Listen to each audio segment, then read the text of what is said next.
शेरू मामा की कहानियां। दुर्वा घास की पीड़ा। एक समय की बात है। खूबसूरत फूलों से भरा एक सुंदर बगीचा था। जहां तक भी नजर जाए फूल ही फूल दिखाई देते थे। बगीचे का मैदान कोमल मखमली घास से भरा हुआ था। चिड़ियां और भंवरे वहां गुनगुनाते रहते थे। बहती हुई हवा के साथ उनकी आवाज मधुर संगीत पैदा कर देती थी। बगीचे का माली फूलों के बीच खड़ा होकर खुशी से मुस्कुराता था। उसकी कड़ी मेहनत से बगीचा रंग बिरंगे फूलों से भरा पड़ा था। बगीचे का माहौल बड़ा ही मनमोहक और मीठा सा लगता था।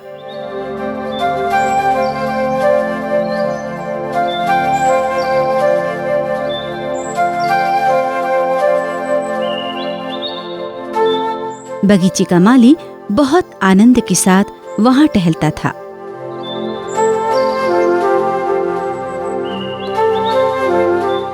वहां सब कुछ एकदम ठीक था, लेकिन इस शानदार खुशनुमा बगीचे में कोई दुखी भी था। उस बगीचे के एक किनारे में घास का एक छोटा सा हिस्सा था।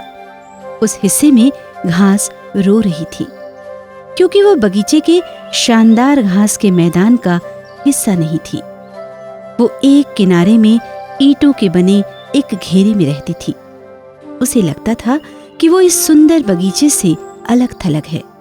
उसे लगता था कि उसका जन्म लेना ही बेकार है। ओह, माली ने मुझे यहाँ क्यों लगाया? इस बगीचे में मेरे चारों तरफ सब कुछ बहुत सुंदर है। केवल मैं ही हूँ जो एक साधारण घास है। मैं किसी काम की नहीं हूँ। इस सुंदर बगीचे में मेरी जैसी घास का क्या काम? जब वो घास इस पीड़ा में डूबी हुई थी, तो एकाएक उसने अपनी पीठ पर एक हाथ का कोमल स्पर्श महसूस किया। जब उसने ऊपर देखा तो वहां माली खड़ा था और मुस्कुरा रहा था।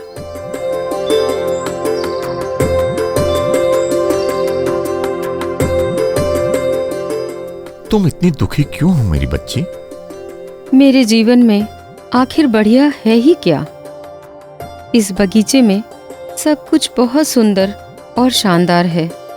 यहाँ सब कुछ खास है, बस मुझे छोड़कर।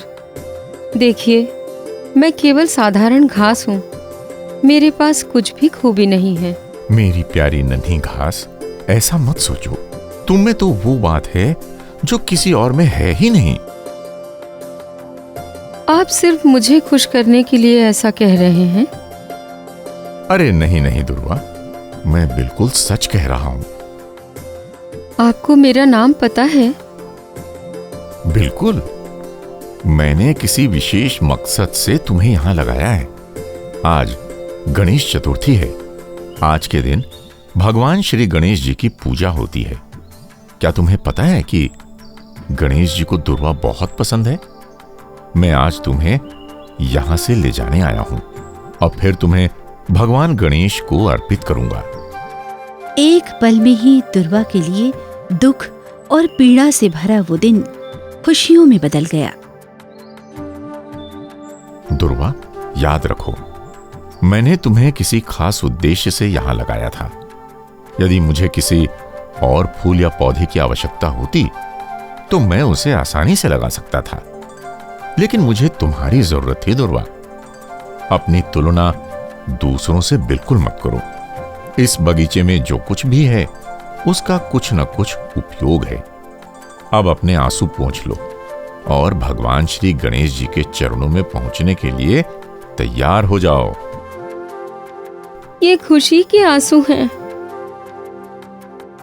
भगवान भी एक दिव्य माली हैं, जिन्होंने हमारी इस पृथ्वी पर सबको किसी खास उद्देश्य से बनाया है। यदि जिंदगी के किसी मोड़ पर हमें ये लगे कि हमारे जीवन का कोई उद्देश्य नहीं है, तो इसका ये मतलब नहीं है कि हम में औरों की तुलना में कुछ कमी है।